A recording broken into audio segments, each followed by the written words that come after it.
Hello, everyone, and welcome to Life After the Military, a show completely focused on strengthening the mental fitness of veterans and their families, helping them transition from military to civilian life, and helping them overcome adversity. Our show is powered by Pivotal Moments. Go check them out at pivotalmoments.org to learn more about everything that they do. My name is Lee Elias, and I'm joined, as always, by my good friend and co-host, Howie Cohen. We are privileged to have United States Marine Corps veteran and the current director of the Veterans and Military Program with National Louis University, Dr. Stacey Dixon with us today. Dr. Dixon served a little over 20 years in the United States Marine Corps as a Meteorology and Oceanography Officer. After transitioning from the Marine Corps, Dr. Dixon held positions with Edward Jones as a financial advisor, entered the educational field with the Noble Network of Charter Schools in the greater Chicago area, and became a certified professional coach, which she still does to this day. Dr. Dixon also holds a position as a regional director for the Student Veterans of America and earned an executive MBA from National University and her doctoral degree in education from Argosy University in organizational leadership. Stacey, welcome to Life After the Military. It's great to have you here today. Thank you for having me today. Oh, the pleasure's all ours. So our first question is a standard one. You had a little over 20 years of military service as a U.S. Marine Corps officer. Share with the audience how your Marine Corps experience impacted you, shaped you. Share any stories that you have, and just let us know about your time in the military. Awesome. Well, I could say from beginning why I joined the Marine Corps, and it was mostly in part due to my brother. He was a Marine, and I saw the transformation that happened with him from leaving home and being in the service around 6-7 years at that time. So I was all inspired by him, and I just wanted to learn more about the Marine Corps and what it can do for me. So I joined behind my brother because I want to be like my big brother. Joined in the early 80s. As a female, it was a little daunting at first, but met some great people who had picked me up, mentored me, and guided me on my path through the Marine Corps. One thing I can say how it's impacted me is it gave me that sense of confidence, self-confidence, all the experiences and the different people I've met, I've learned over the time how to position myself in different areas and things that I thought I might want to do later on in life. And even still today, when I look doing the job that I'm doing now and the career that I am in now, I look back to a lot of things that I did in the Marine Corps to help me help other veterans move along on their path as well. So Marine Corps always have an impact on my life in anything I strive to do or move forward into, just because of all the mentoring, the camaraderie, the training, the different visiting, going across the world, the globe actually, and experiencing different cultures and lifestyles. Just open to doing a lot of different things now that I've been in that world and experienced all those things. Hey Stacey, I have a question for you. And I did not realize that there was, you could be a meteorology and oceanography officer. I'm kind of curious, what prompted you to choose that field? And what did you actually do? It kind of reminded me when I was back at Lafayette College as an undergrad. I actually took an oceanology course. An oceanography course, and you kind of reminded me of that. But what did you actually do as a meteorology and oceanography officer? Well, it's funny because even a lot of people in the Marine Corps didn't know what we did or knew that we existed.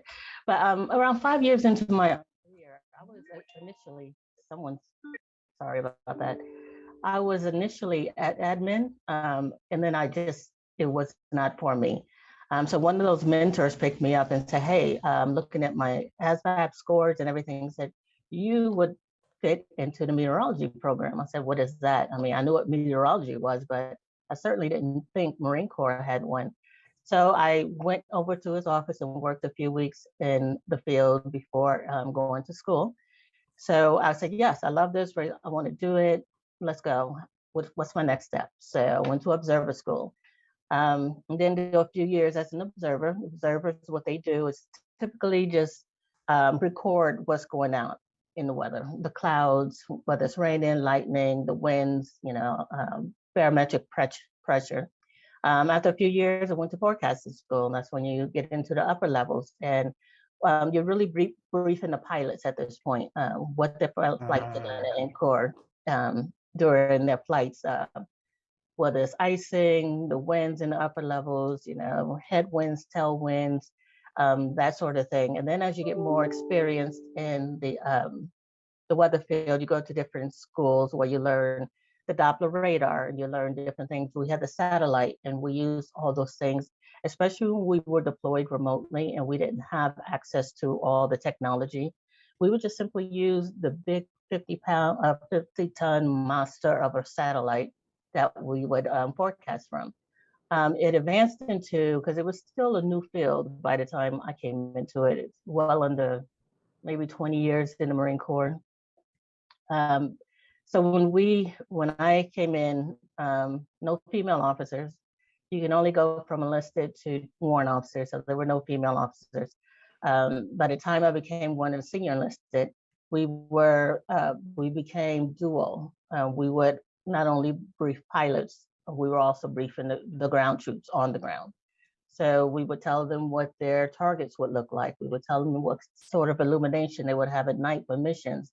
We would give them ranges for artillery or flights for trafficability for our tanks and everything. So we were really out there. Mostly we hung with the intel people where we briefed the missions, go or no go.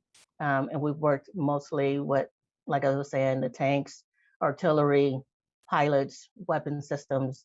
So we had to know a lot of those different vehicles, especially during missions where we were briefing if this mission was a go or no go due to weather.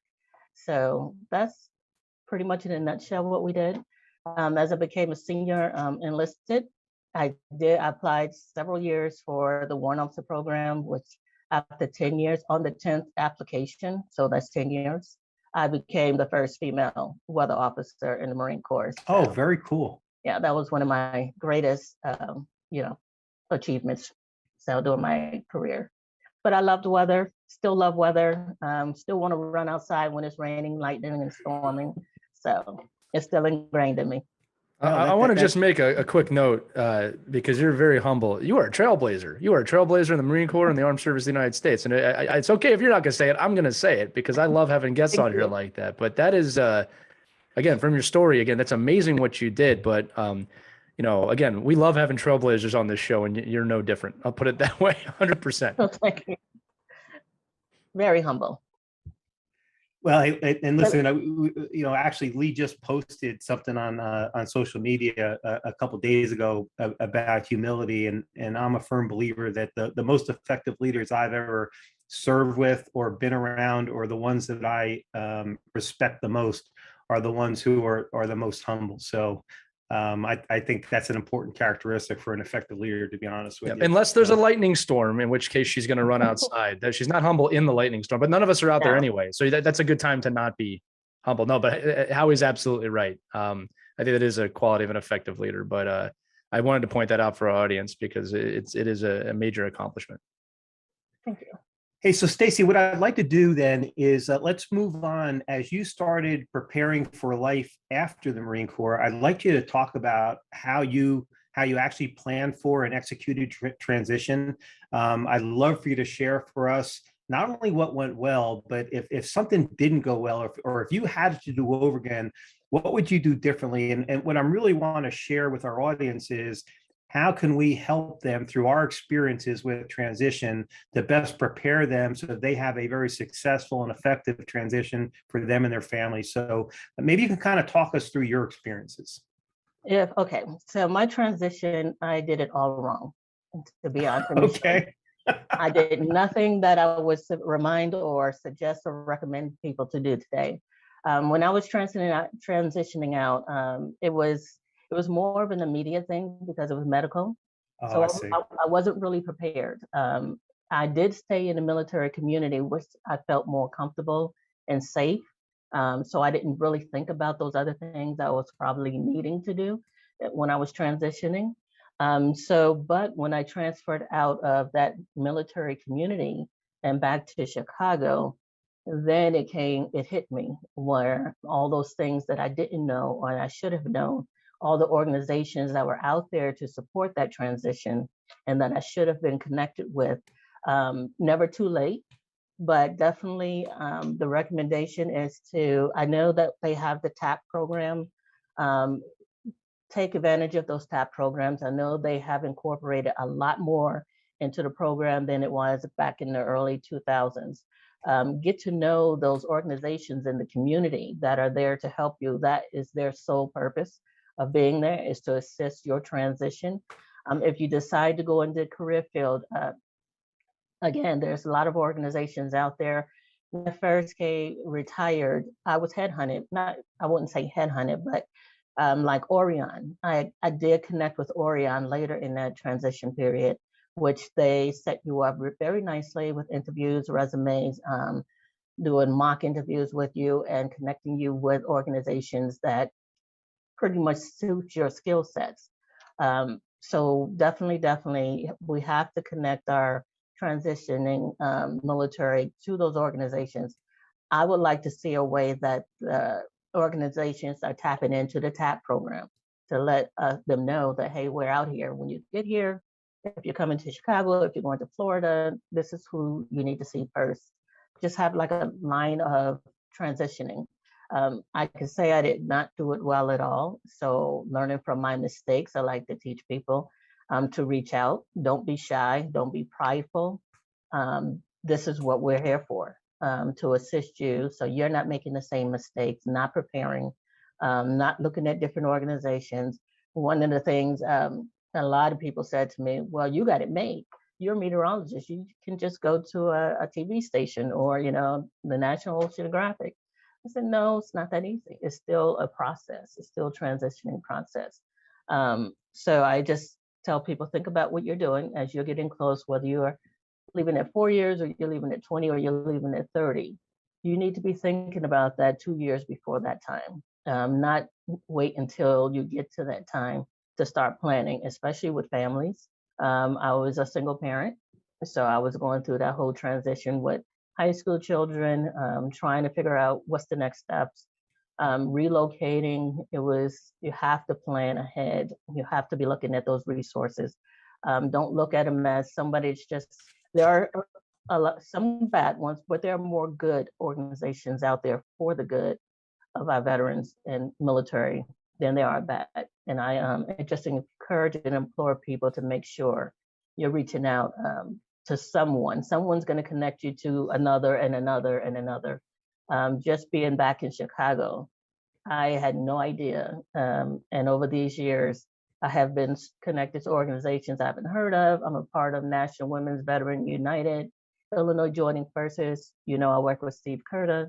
I can go on, Road Home program, all of them. Just now I have a list. If a student comes in with so this is just kind of your way to give back and maybe help folks if they find themselves in a situation similar to yours. Mm-hmm. You feel like you're better prepared to properly mentor and advise them. Definitely now. So Orion, I'm not familiar. Is that like a recruiting agency or? Yes. And now is that a veteran service organization, or is that like not necessarily military focused, or? It's not a military organization, but they have a focus on one group that focuses on military transitioning. Gotcha. So it's a huge recruiting firm, but they do have several people dedicated just for military transitioning. Yeah, and what I would tell our audience is, Lee and I have been doing this now since May, and I've been involved with Pivotal Moments since January.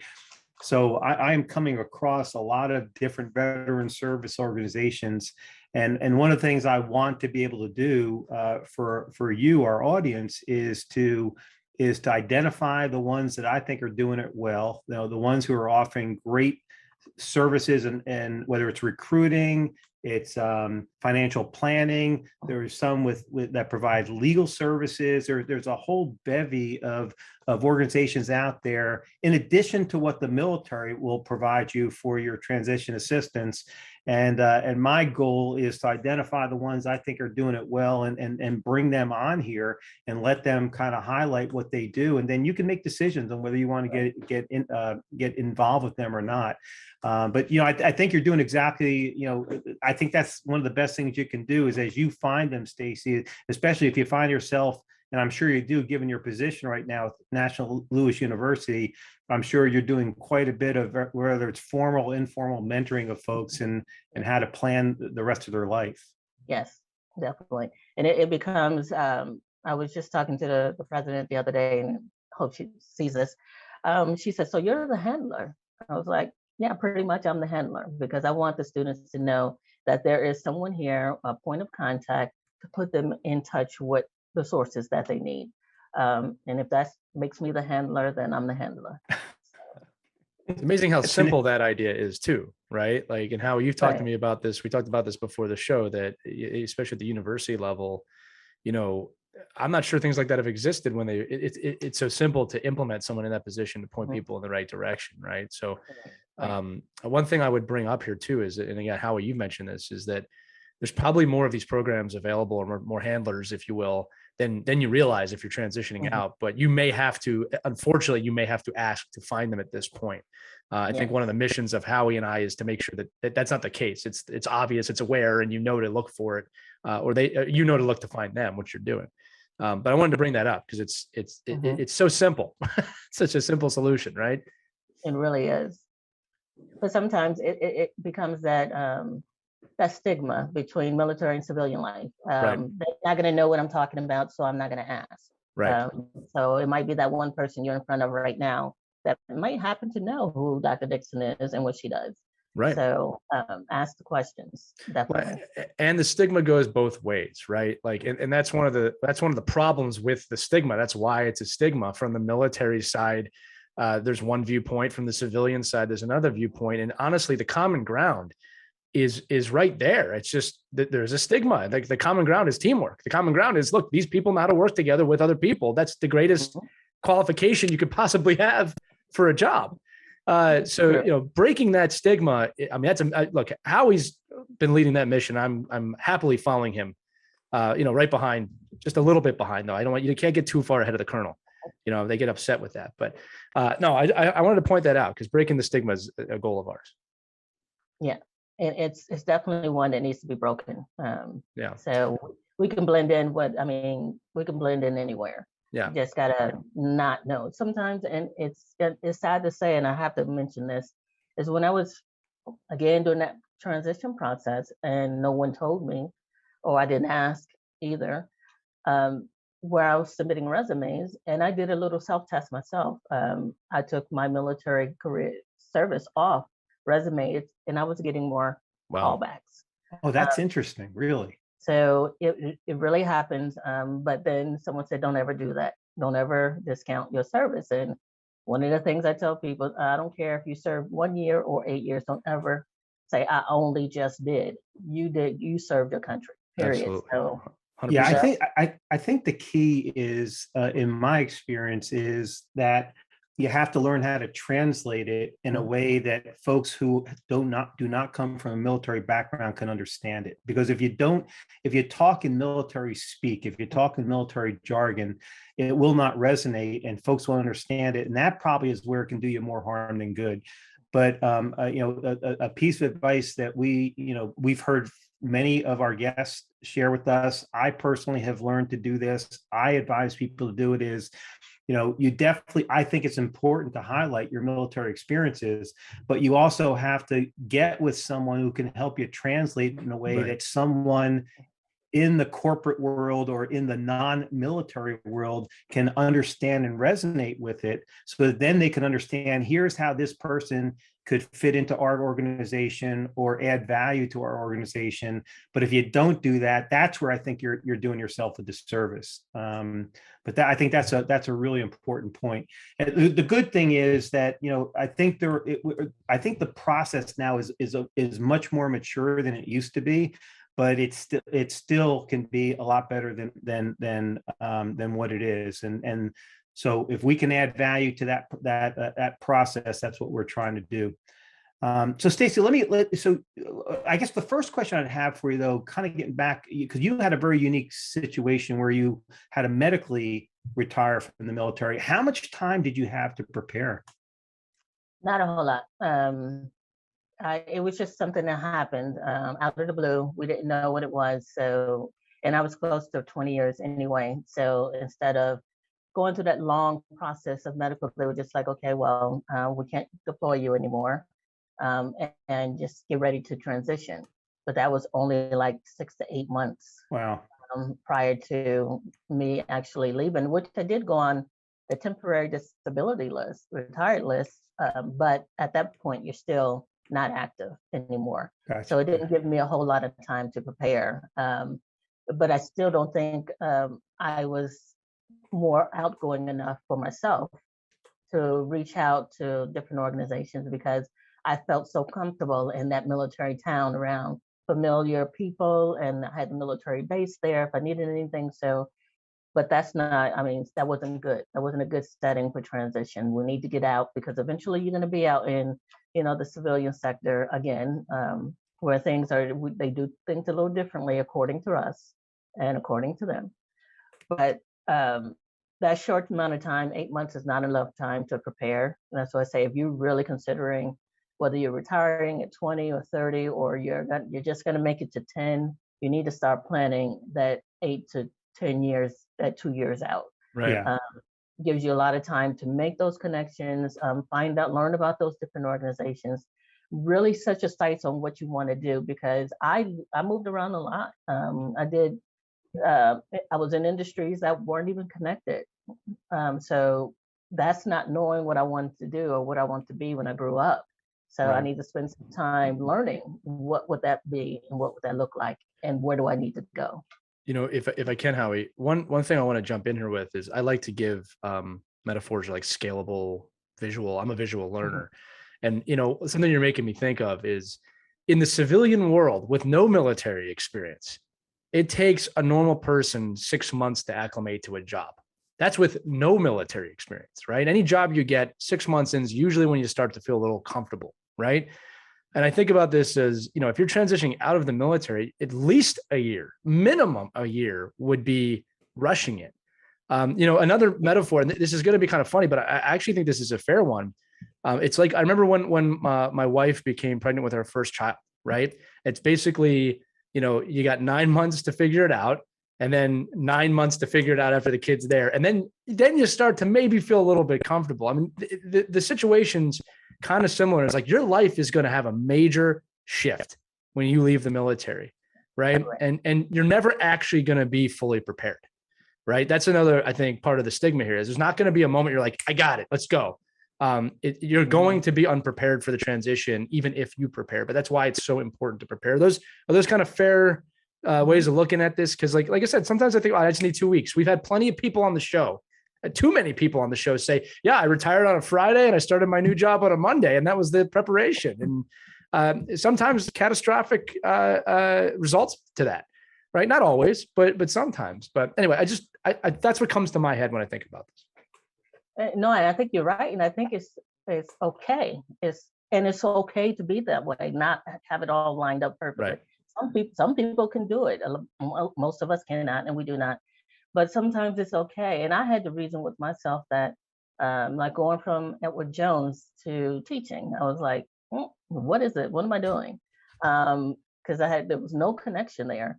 But there was for reasons that I left Edward Jones to come back to Chicago and then start teaching. And it was okay. It worked out. I mean, I literally got in the car on a Thursday, drove across country, and started work on Monday. And it was a great reception. They were like, she's here, she made it safe, can't believe she drove and then showed up. But then, those things that maybe as you're getting older and you start learning more of yourself outside of the military, it's okay if you move on to that next thing. Just make sure you're preparing for it. Just knowing it's okay. The transition is not going to be perfect and it's not going to be easy. It's okay. So you mentioned Edward Jones, and so I'd actually like to kind of go there right now. So obviously you did not have as much time to prepare as you would have liked, and I can't even imagine how stressful that must have been as a single parent, when you lose that stability that you've been so used to for almost 20 years. So what made you decide to choose financial advising and working with a company like Edward Jones? Talk us through your decision process and how you actually, because I know you have to go through certain certifications to do that. What kind of prompted you to do all that, and kind of talk to our audience about what you actually had to do to become a financial advisor with Edward Jones? Well, let me give you I got to give you the backstory on this. When I left the Marine Corps, I just don't have enough room on my resume. So I put the more things. I went to work with Pulte Homes as a construction manager. That was one of the headhunting teams from Orion. There was a lieutenant colonel who came in and he interviewed me, and he was just like, and at the time I was completing my MBA as well. So I just needed something until I can get to where I was going. My MBA with a focus in finance. So that was where I was headed. And the great thing about working, and I was working at Pulte Home right about the time the market crashed in 2006, 7. We started seeing a slowdown in home sales. So we were doing track homes. So we had to completely shut down our track. We were still working, but at that time I was like, okay, I think this is a pivotal point. It's time to move on, because this is not going anywhere right now. And that lieutenant colonel sat me down, and he was just like, well, what is it you wanted to do? What's next for Stacey? And this is still from Orion. This is the gentleman who was helping you from the recruiting agency. No, he was actually he hired me to Pulte. Gotcha. Yeah. So around that time, he knew I was going doing my MBA. He said, well, what are you going to do next? What is your next move? And he talked me through it. He's like, well, you're in financial, so what are you looking at? What do you want to do? Banking, industry, stock, what? So he sent me back to Orion. And I said, okay, this is what I want to do. So I did get an interview with Edward Jones, and it was almost immediate. And then we did 4 months of intensive, comprehensive studying for the Series 7, which is a nightmare. It's a 6-hour test. Left there with the worst headache I've ever had in my life. We had to get our insurance licensing. We had to start building our clientele and our books. In order to do that, Edward Jones required you to knock on doors. We don't get lists of calls. They want you to build it personally, face to face. So there was a lot of door knocking in Palm Desert, California in the heat of the summer. There was a lot of studying even after we finished our test and qualified. We still had to keep up with legislation and the rules and all the great work that we had to do. But it was a really interesting industry to be in. Talk about meeting different people. I met some great people who turned around. Some of the older gentlemen in Palm Desert would turn around and mentor me. This is how you're going to build your book. This is how you're going to get more clients. So I listened, and I took that, and we started doing different things. Oh, that didn't work, Stacey. Let's try this. So I also had a mentor at Edward Jones, who was about a few blocks away from me. So they were really ingrained in you learning and being successful at your business, growing your business. So by the end of the 2 years, I did open up an office in Palm Desert, because we were working from home until you built your assets under management. But it was a good learning experience for me, not just from the aspect of financials, because I knew that. I mean, most of it, you learned about the stocks, you learned about that you can learn, but it was about people. It was about learning about people in different walks, different industries. I worked with a lot of community businesses, so I got to really get inside the community and learn that, in order for you to become, you have to become a part of that community. So Edward Jones taught me a lot about community and relationships and how far those can take you. and I'm still in touch with some of my old clients that I had to leave behind. So it's just like the Marine Corps. Once you get in it, you never really step away from it. I started teaching financial literacy as an elective in high school. I wanted the kids to know about the, the other side of finances, not just. So it was a good experience for me, and I loved mostly every moment of it, except for those 110-degree days. But a couple years later, then you decided to move on. So what prompted you to move on from Edward Jones, and more importantly, what prompted you to move into the education field? And then, of course, you also went to junior ROTC as an instructor. So kind of talk us through your thought process there. Why did you choose to make that transition and go into that field? Well, it was a need. It was a family need. My brother, who was also a veteran, the one I spoke about earlier, he was ill, and he just wanted to trust me to his care to me. So he was in Kansas, and I was all the way across this in California. So I needed to get closer so I could manage his care. So that's why I transitioned back to Chicago. I originally just wanted to take a leave of absence, which Edward Jones supported. But then it just became stretched out until he eventually passed away. So, I'm sorry to hear that. But that was what brought me back to Chicago. And on my transition back, I had another mentor come up. Well, you work well with kids, because I used to coach sports. Anytime we were on the ground in Garrison, I would pick up a youth team, volleyball, basketball, and just work with kids. So he said, you work well with kids. Look into this one, because I really didn't have any plans when I came home. I was just gonna worry about taking care of my brother, and at the time, my mom now too. So that was it. But he said, no, look into it, and he connected me with the Noble Network. So when I was on my way on vacation before I moved back, I met with the lieutenant colonel at the Noble Network, and he said he would love to have me as an instructor. I was like, that's it? It's that easy? But it was just those connections. I kept making those connections along the way.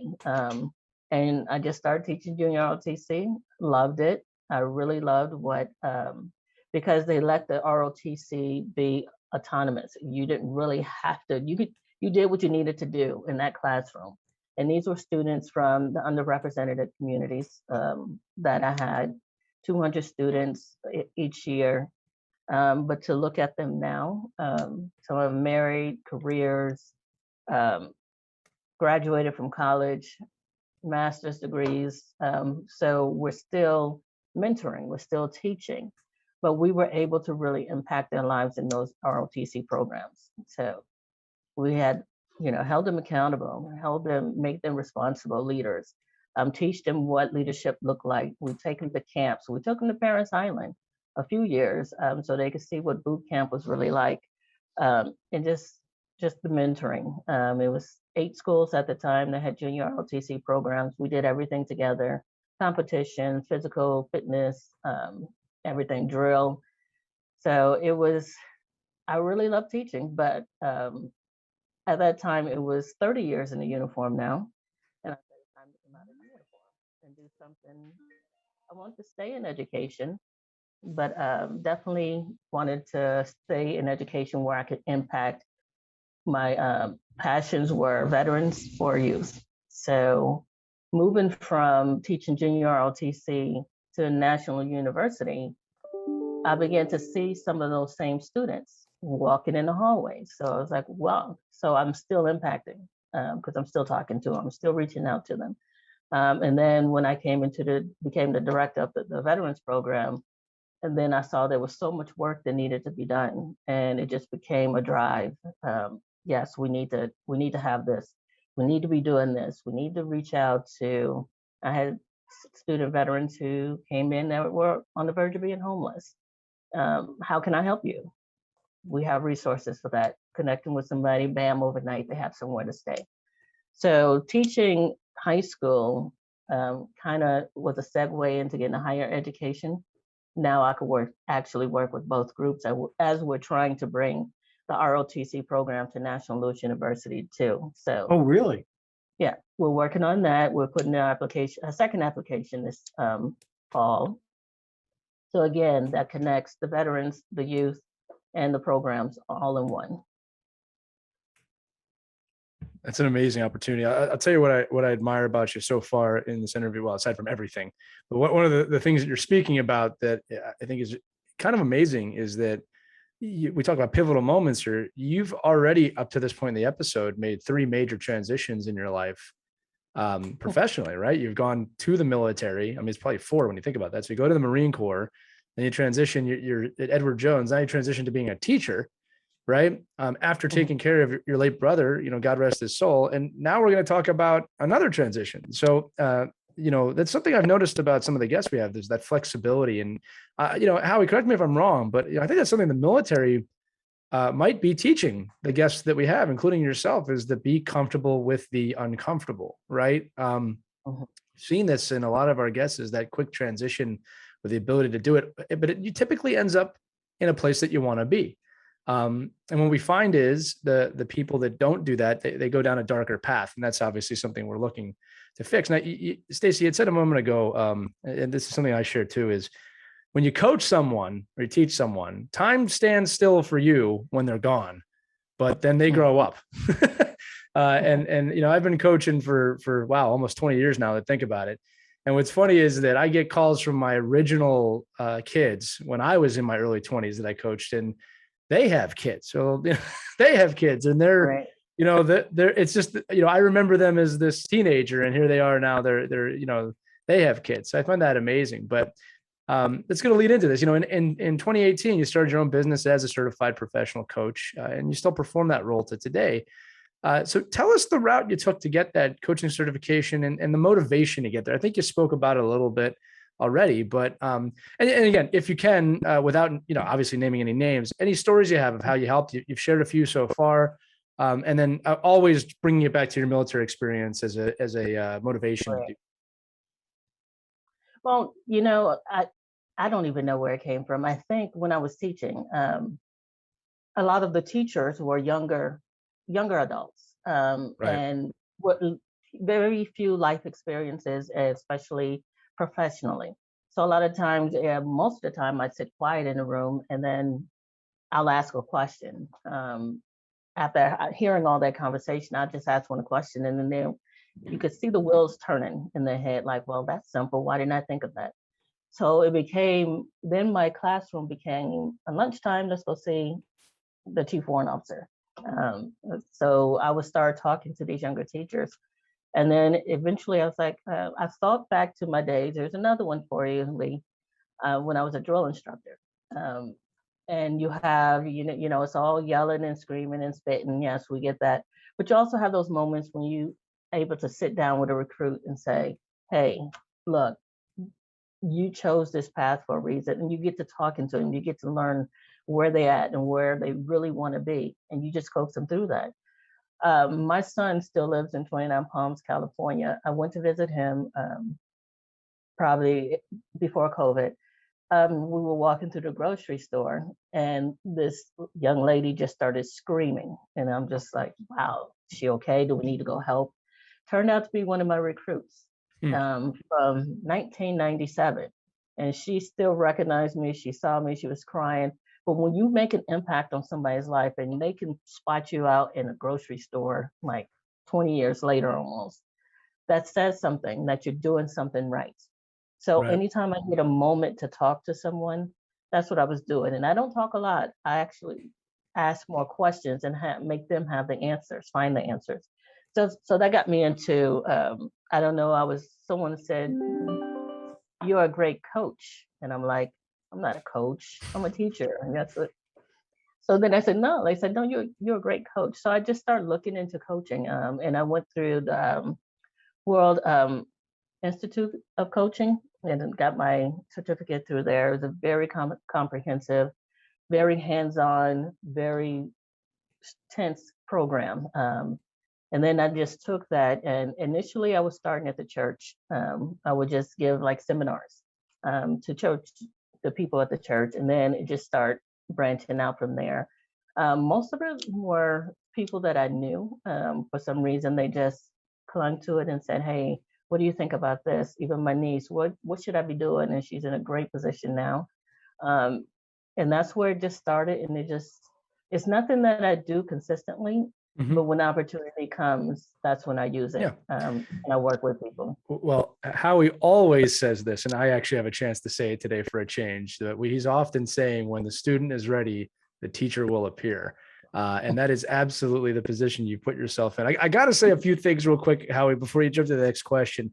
I know this is going to be really easy for the audience, but I just have a hard time seeing you as a drill instructor screaming and yelling at everybody based on your demeanor here today. I'm not going to ask you to do it or anything, but I do. That's one thing I love about military people is that, there must have been a time that there was that alternate universe of you. Another thing, a quick story I want to tell.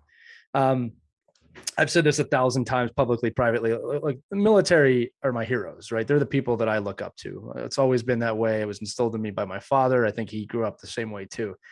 And what's funny is that I work in sports quite a bit.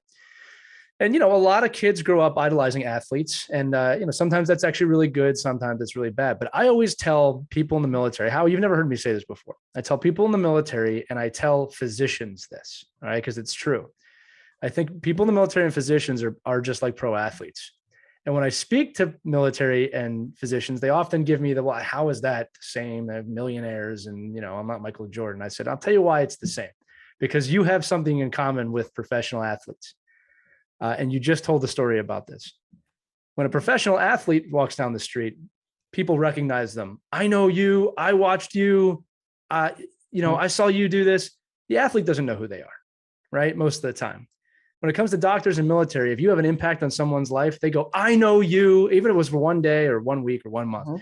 I saw you, and you might not have had the biggest experience. It might have been just momentarily for you, but they remember you for the rest of their lives. And that is the congruent thing between both pro athletes and military. And that's why I've always said, you guys are my heroes, because I remember every interview we've done. I remember anytime someone's had a major life lesson to me, and people I haven't met, like I grew up idolizing, Band of Brothers and things like that, like I never met General Winters, but not General, but Captain Winters, but I know him, you know what I mean? So that's why Howie, you're included in this too. You're heroes to me. You'll always be heroes to me. And really anybody who ever served is, but I want to say that to you, Stacey, to you, Howie, but everybody listening, because it's absolutely true. The impact you have on our lives. And I think that even now more than ever with what's going on in the world, that's important to hear. Because, I've said it, we don't, unfortunately, as a society, because I think most of society really does respect the military and coaching, everything else that you've done, Stacey, but we don't say it that often for some reason. I'm saying it now, not just thank you for your service, but thank you for being you. Thank you for being a leader. Thank you for being a coach, for impacting people without asking anything in return, by the way, which is very, very military in nature.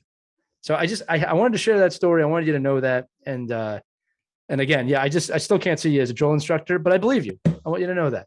A lot of people say that, but yeah. Yeah, I can see Howie doing it, to be fair. Howie, I could see doing that, especially if he's angry. But my goal every episode, Stacey, is to make Howie laugh at least once. He almost did just there, but he will by the end of the episode, I promise.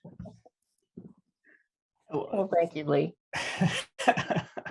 So, hey, Stacey, as I'm kind of listening, what occurs to me, because I think Lee and I constantly look for what are trends that we see that link guests and their experiences, and we've had actually several guests who have taken a path similar to yours in terms of deciding to want to coach or to mentor, and I'd like to kind of talk a little bit more about that, because I as I think about this, I think it's such a natural progression for someone in the military to take on a role like that, because especially if you've been in any kind of a leadership position, whether it's a non-commissioned officer, a warrant officer, an officer, up to a certain point in your career, it's about how do you learn to be the subject matter expert that you need to be in your particular field. Like for me, it was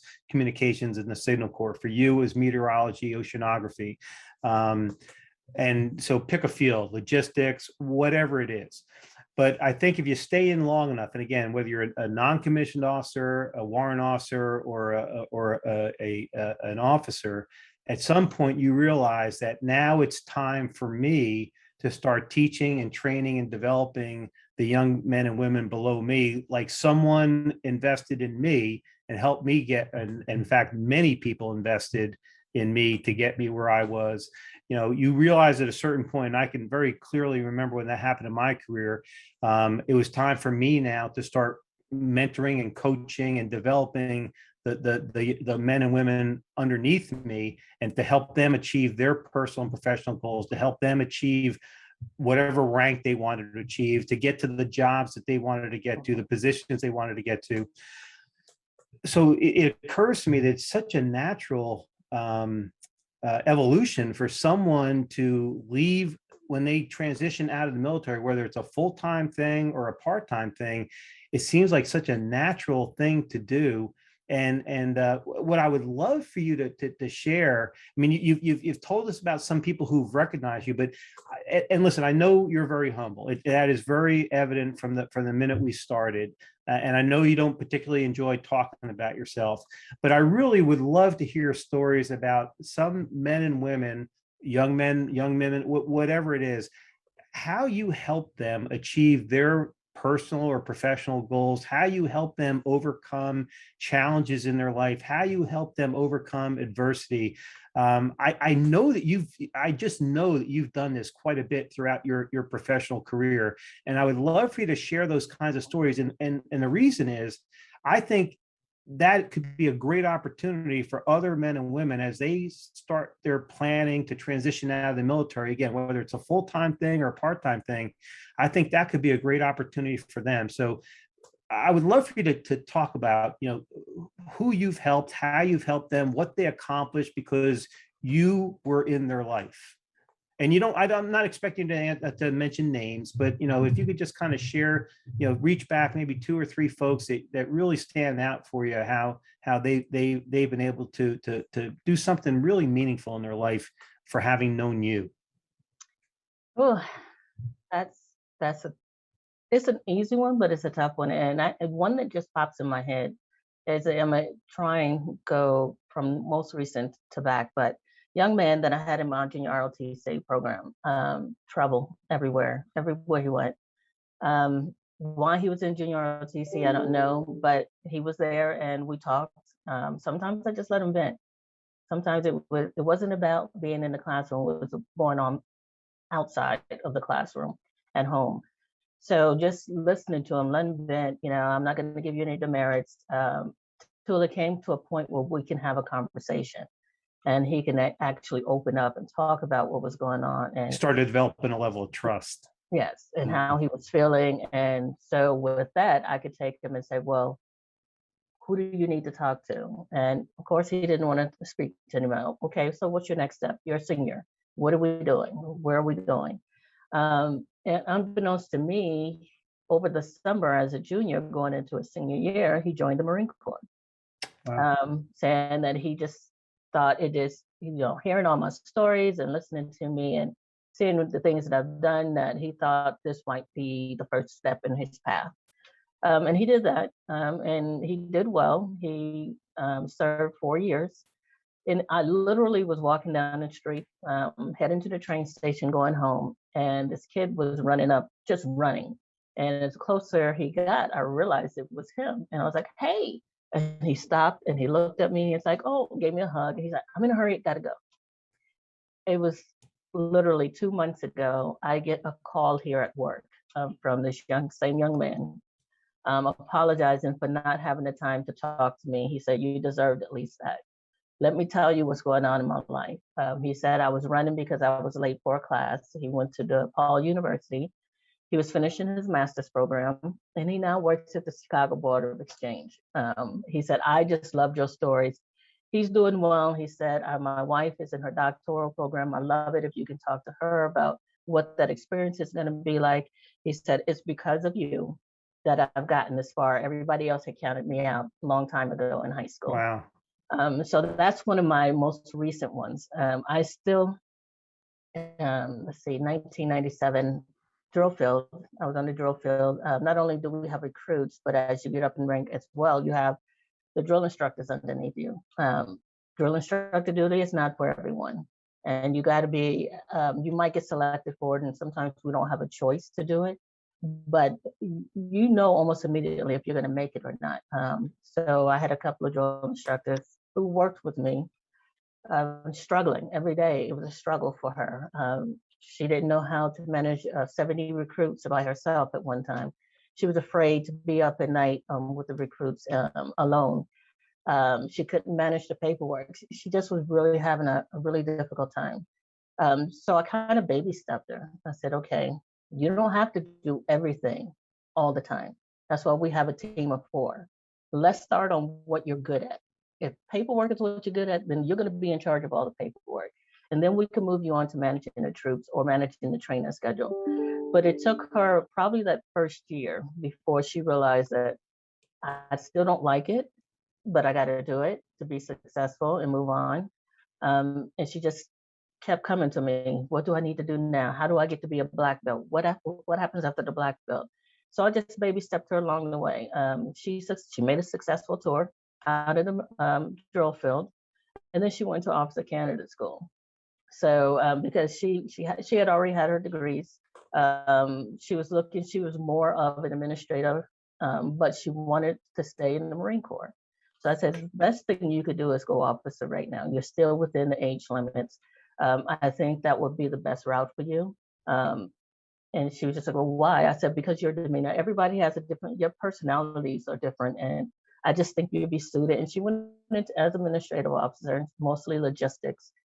But she just recently, she's retired as a major. She came back from Afghanistan, her final tour in Afghanistan. She retired as a major. She owns a kennel up in New Jersey, surrounded by animals. And she reached out on Facebook and she's like, I don't know if I would have done this if it wasn't for you. I would probably never made it off that drill field with a successful tour. So I take those and I look at them and I have one young lady, she was a neighborhood kid, just walking the street, just aimlessly, just, where are you going? I'm going to school. What are you doing in school? What's your favorite class? Just start talking to her. She didn't have any aspirations after high school. She wasn't going anywhere. And she didn't go anywhere initially after high school, but I saw her about 2 years later and she had enrolled in the community college. She said, I said, let's just start, start there. And then you just take your steps forward. Let me know how I can help. And my proudest story is my niece. When she went to college, all through college, she was in my ear. What do I need to do? Where do I need to do? She's 25 years old and she's up for VP at Morgan Chase. Oh, no kidding. Oh, wow. Yes. So those, now that you made me talk about them, it's great. But those are some of the stories that stick with me. We impact them, but they also impact us as well without, expecting anything. I can lay down at night and say, that's good. I'm proud of her, and move forward. So those are some of my stories. Well, listen, I'm a firm believer, and sometimes we get to it sooner in our lives. Sometimes we get to it later in our lives, and some people never get to it. But I believe that if you do what you're most passionate about, that's what you're going to always do well at, right? And it is so clear to me that you are very passionate about taking care of people, helping people accomplish their personal and professional goals. And to be honest with you, it's refreshing that you're in our education system, right? Because I don't know anybody who can have a greater impact on molding young men and women across this country, across the world, than the folks who are leading them in classrooms or on campuses, whether it's a high school campus, a college campus, a university campus, whatever it may be. Which makes it perfect then that you're in the role you are with National Louis University. We had a guest just last week, a retired Navy SEAL who after his military career was kind of fumbling around a little bit, trying to figure out what he wanted to do, found himself in California, like you were for a while, and got connected with the USC campus and was doing something very similar to what you do with National Louis University. So I'd love to understand and love for you to share with our audience how that came about. How did you get, to National Louis University in the position you are now as the director of the Veterans and Military Program, and kind of explain to our audience what it is that you do, how, because you're still in a position right now where you're helping young men and women, whether it's as students or what are they going to do after they graduate. I'd love for you to kind of share the role that you fill, how you got there, what you're doing, and because that might be another natural progression for some of the folks who are getting ready to move on to life after the military. Absolutely. How did I end up at National Louis University? Interesting story. After I left teaching, I was just looking for, any opportunity just to volunteer or something at a higher ed. I came across AmeriCorps. So I applied for the AmeriCorps Vista position here at National Louis. So in 2017, I became the AmeriCorps Vista for the Veterans and Military Program here. At that time, the special advisor to the president on military education was deployed, and it was just myself and one other gentleman here. But the program didn't have a whole lot of visibility. Very few people that work at National Louis even knew that the program existed. So what the purpose of the program is, this stems from the President Obama's principles of excellence that he set up for military connected students, and the GI Bills and the 8 keys to success. And I really embrace those 8 keys to success because it really encompasses transitioning a student into the education arena. And what I came to do, 2018, the position opened up, and of course, I stepped into the role. And since then, one of the things, first and foremost, I want to bring visibility, not on the campus, but also in the community. So that's why I became regional director of SBA Illinois. So I work with other campuses like DePaul, Loyola, DeVry, and their student veteran programs as well. So we can all be connected. It's not just, we don't have to do it by ourselves as a campus, but we're all connected, making it more people aware that we have student veterans, they have unique needs, and we need to make sure that we're resourcing and assisting them with those needs. We not only do the education benefits, but we brag about doing a holistic approach.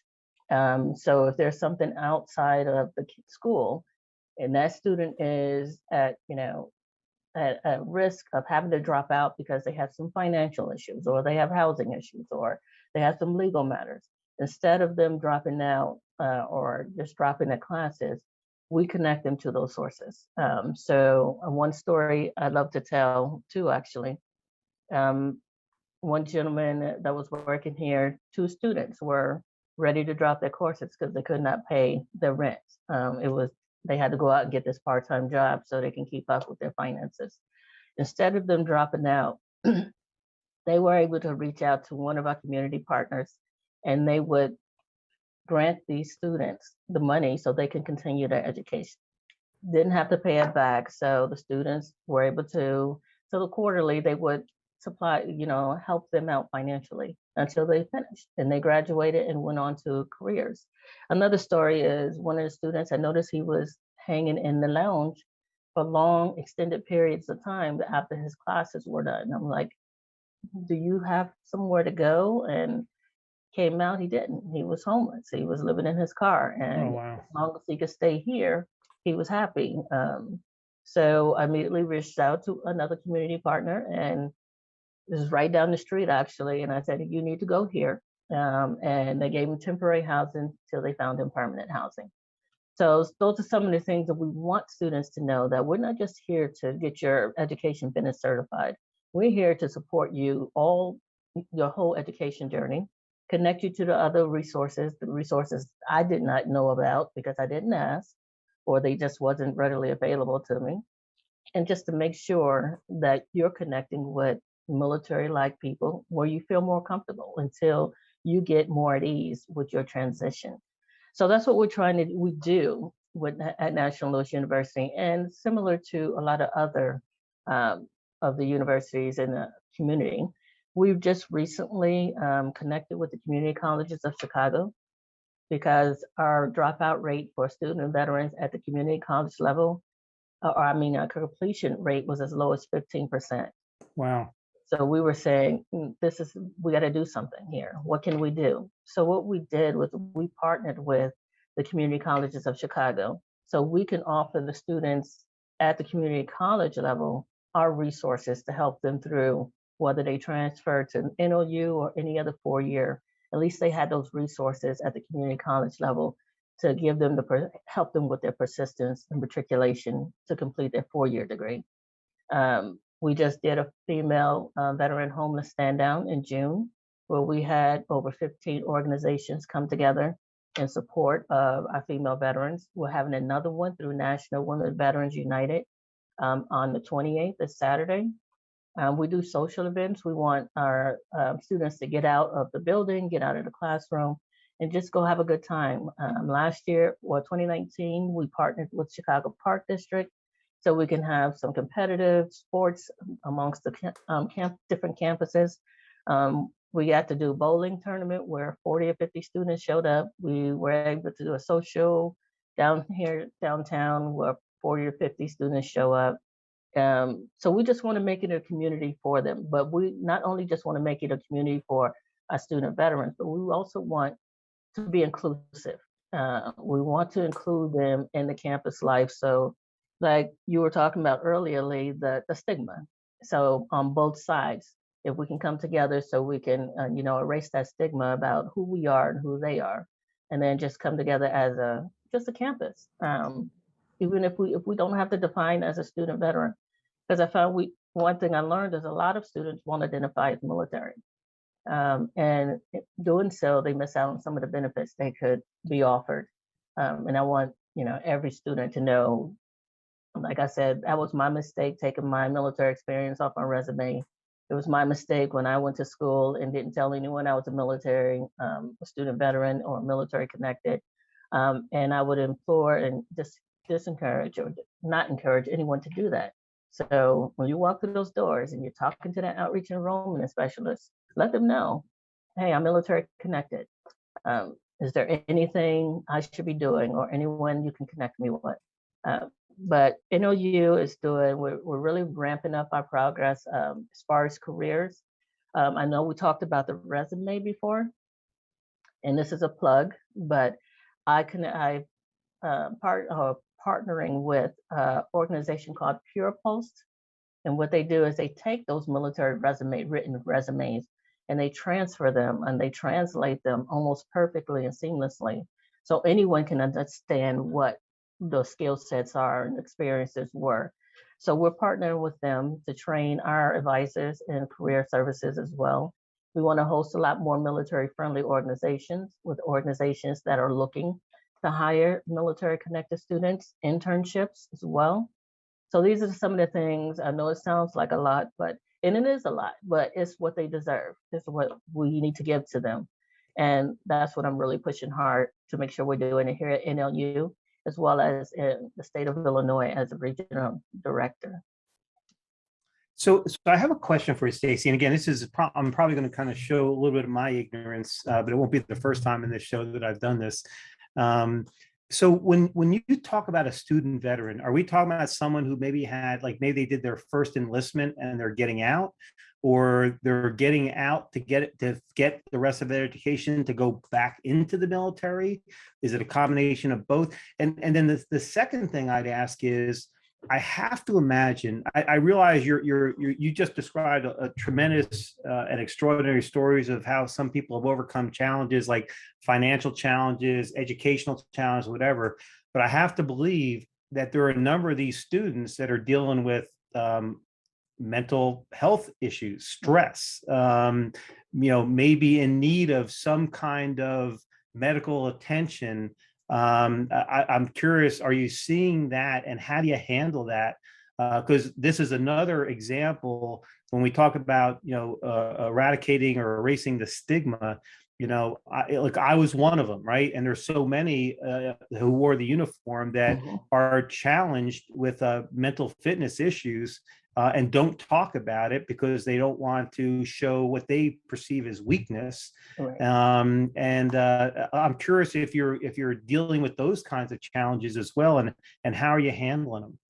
Absolutely. One of the things we talked about when we say student veteran, that's also all inclusive. We consider a student veteran anyone who served, is still serving active, reservist, National Guard, even the spouses and the dependent children. Gotcha. So, especially spouses and dependent children, we have a scholarship for them if they are the child or spouse of a military connected member. They also rate those scholarships as well. As far as the mental health, yes. One of the things we strive to do is, and we do, and we did really well over the summer, is provide training for our staff and faculty. So I know a lot of other campuses do that as well, not just to give them aware of what a student veteran is, the differences between a traditional student and non-traditional student and a student veteran, because there are some unique differences, as well as give them a little bit of sensitivity training. And I keep those separate, and I do that mindfully and purposely, because a lot of times when you just overall, they just want to know who's the student, what do I need to know, if they're in my classroom, what do I need to do? And there are some things you need to do differently in your classroom, maybe perhaps because of disabilities and accommodations that are going to be required for those students. So we make sure that our staff and faculty are aware of, our student veterans and what that comes with. When I just recently sent out, there was a great concern about veterans of Afghanistan. So I send out, if we want to do a healing circle, if you want me to bring someone in, to talk to you, so you could talk with. We partnered with the Rush Road Home program. I'm not sure if you're familiar with them, but phenomenal program that works with mental health issues for military and their family. The gentleman that was my predecessor here, he now works with that program. And what's the name of that program, Stacey? The Rush Road Home program. Rush Road Home. Mm-hmm. It's in one of the stories he related to me, he had a student, and you don't have to be from Chicago. He had a military veteran who was really showing some severe signs of PTSD and just issues. So when they connected with this young man, he was offered a 6-week program where they flew him to Chicago, all expenses are paid, and they run him through this 6-week mental health program. And then they track them once they leave to make sure, that they're still doing well, if they need to come back. And this is usually at no cost to the veteran or the military member. So one of the things, we had a student here had some issues. We did refer him to the VA because he had a connection there. He had a position there already. So I try not to refer them to anyone that I know that's not trained or has worked with our population of students before. There's just a difference in what they're going through and the experiences that if you don't know, you really are not going to be able to reach them. And I'm not the professional, but it seems to be working. But that's one of the programs, the Rush Road Home program and Thresholds are two of the ones that we work with for our students in ensuring that they get all the mental health care that they need. I'm also working with another university. It's called the Vital program, where we can, instead of, sometimes we don't want to go to the VA hospital and have to sit for hours before we see someone, where we can have someone right here on campus or a campus nearby. So they can go not only they can get their benefits taken care of as far as medical benefits, they can help them write their statements, they can help them get the mental health care that they need, as well as the physical health that they need right on campus. At least that will be their initial visit instead of going to the VA hospital. So there's some program, there's definitely the Rush Home program. My hands off to them. I've heard about what they've done. They have mentoring circles where any military member can go in and just sit and listen and talk to the veterans, talk to each other. We have a retired sergeant major who's over our criminal justice department. He makes it a weekly habit to make sure he goes to Brush Home program and sit and talk with the younger veterans. So, and we put that out there to our students. I'll just do a mass email anytime there's a webinar or anything. We send it out to a student, say, if you need, here's the resource. Please contact me if you need any more information. And we have some that reach back out, which is good to hear. COVID-19, we've had a few more, of course, that really brought a lot of our mental health issues. And they're all being addressed, whether through the school or through one of those programs. We ensure that they have the information, because sometimes they don't want to talk about it to me, and that's fine. But I need to know that you know that this resource is out there. Hope that answer your question. Oh, no, that's terrific. That's great. No, we appreciate you sharing the resources. That's one of the major things we try and do on this show and on this network is, you plug yourself all you need. We want to enable you and the mission that you have as much as we want to enable the mission that we have. And, before we move into our final question, Stacey, another note on the things that you've said is that we're talking about mental health, the stigma behind it. A lot of that comes into the attitude someone might have when looking at mental fitness and mental strength. The other half of it, and I use the word half on purpose, is that people are afraid to ask for help. And the understanding that no one does this alone. Nobody. It has not been done alone, and it's not going to be done alone. So there are resources out there that want you to ask for their help. And again, I did not serve. So I'm not jumping into oh, you have an ego if you can't do that. That might not be true. There might be serious issues going on of why someone might be fearful to ask for help, but it's just that one step to do it. And someone's willing to help you out that can make a world of difference.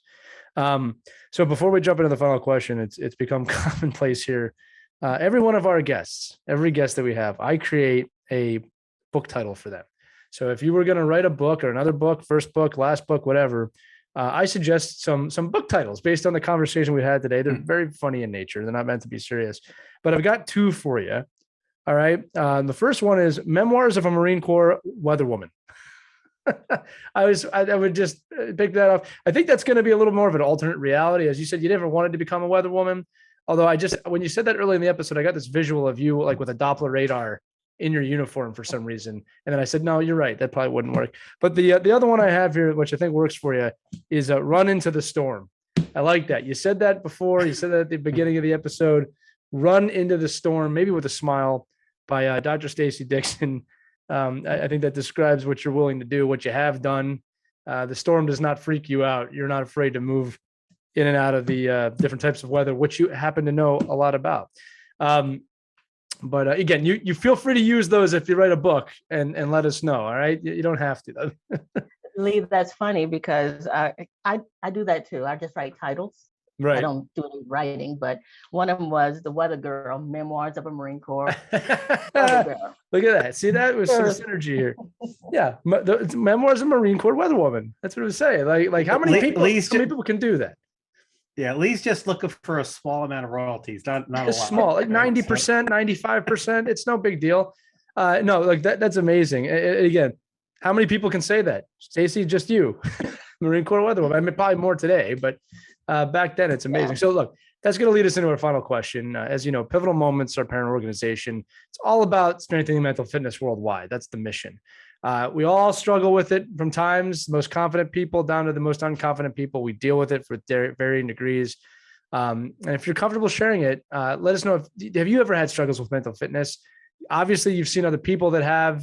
What do you do to challenge yourself? What do you do to strengthen it? You know, how do you define the word when it comes to mental fitness? Tell me what you're all about. Well, I can say all the great things that I did and experience I had in the Marine Corps. And a lot of people, that's what they want to talk about. That they'll talk about that all day. But we also have to talk about the darkness and those things that transpired that took me to a state where I just didn't want to do anything.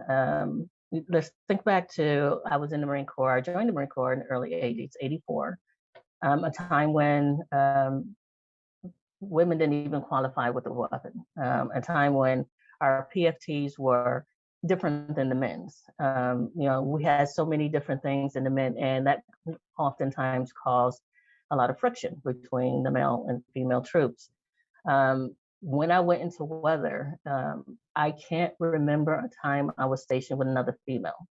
There was no other until I got older and it's more further down the years. And those times became very, very challenging, to say the least. When you're the only female, there's some things that happened that you don't talk about, you didn't talk about because you didn't know who to talk about too. When you did, you were banished or you were ostracized, you were labeled.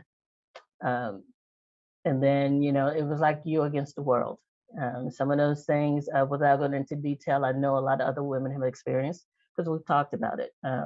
Not then. It wasn't until later in years, long after I retired, everybody sees this face and it's like, oh, she had an easy time in the Marine Corps. Oh, yeah, because it's easy for us to mask it. I think it's easier for women to mask it than the males, but we're always dealing with it. Anytime I enter into a new environment, it's in the back of my head, just it's, and this is another thing that I didn't do well. I didn't talk. I did not talk. It really wasn't until I got with National Women Veterans United that I started talking to other women about what we experienced. We had, what was it, during Memorial Week, everybody that wanted to could tell their story. We did a whole Zoom, we videotaped it, tell your story. What's your story? And when you start talking about, yeah, I was a drill instructor, I did this and this and this. And then you start talking and they said, well, have you experienced anything? And I clammed up, I clam up. I still to this day can talk about some things. I talk more about these things. My daughter is just finding out a lot. We're going to Myrtle Beach this weekend, and just to have a girls' weekend, because she said, Mom, if you have no one else you can talk to about this, like you need me. And then, so we're just going to talk. And she is all about getting the help that you need. Mom, get the help that you need. You've been strong for everybody else. Now it's time to take care of you. You can't keep, holding this stuff in. You can encourage the masses. You can motivate people. You can, give them everything they need. But where is yours? And she had me thinking about that. So I really did plan this weekend just to talk about some things, really show her that it wasn't all sunshine and non-cloudy days. As your mom is the weather girl, there was a lot of storms that I had to overcome or get through.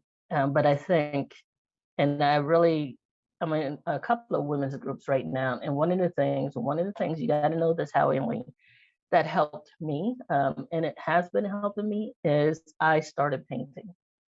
And I started painting some of those thoughts and those experiences. And it's starting to come out more, it's starting to flow. It's getting easier and easier, but I'm still not there yet. And I know there's a lot of women out here that if it's me, I know. So I want to be a part of these women groups. I hate to separate male and female because I know we all having our own struggles. But I think we need to, because some of those issues that we have as women was because of our male counterparts, our military counterparts. So I think it's first to separate those and talk about it, talk it out, work through it. And then we need to get as we're getting the help that we need. So, and mine started early in my career, and that's the truth. As I got older, when I became the warrant officer, I was able to really make that stance without worrying about repercussions or, oh, you work under me now, so I don't have to deal with that. But I did look out for my female Marines more because I know if I went through this, you're probably going through it too. So what's going on? Talk to me. But the mental health issues, it's the hardest thing to get to. Even the students, when you talk to them, and let's just say they didn't get their benefit on time, and they break down, and you realize immediately it's not just about the benefit. It's something else behind that. How do we get to them? So the first thing I ask is, you need someone to talk to. I'm here to listen, but I recommend, here's the Rush Hogan program.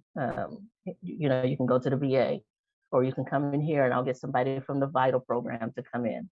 So a lot of times, I think I'm recognizing it more as I'm getting older and working with more and more veterans. I'm starting to recognize the signs, just looking at them and speaking to them. Yes, we can talk about all day, hoorah, hoorah, Marine Corps better than the Army, but we all have those underlying issues, and we really, really do need to address them. When I learned 2019, we did the 22-mile ruck march. And I thought it was just us all going out having a good time, but it was actually to bring awareness of the 22 veterans that committed suicide each day. Yeah. So now that has become one of my other passions. 22 miles every year we're going to do this. And then I went to some webinars. I participated in some webinars that just really bring into light what we're going through, what we're suffering through, and the fact that there are resources out there and we're not tapping into them. I think is the saddest part of it all, because there's a lot of help out there, and we just need to make sure we're being directed. Well, I will tell you, Stacey, first of all, I want to thank you for being so transparent and so candid and so vulnerable with us. I think you've actually highlighted a couple challenges, right?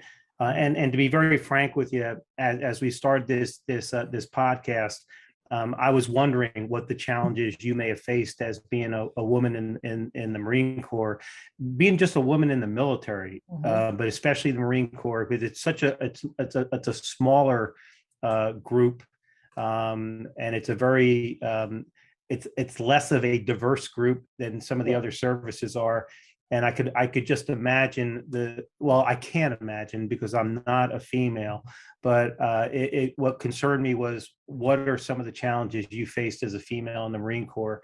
And so thank you for even being willing to share and talk about that.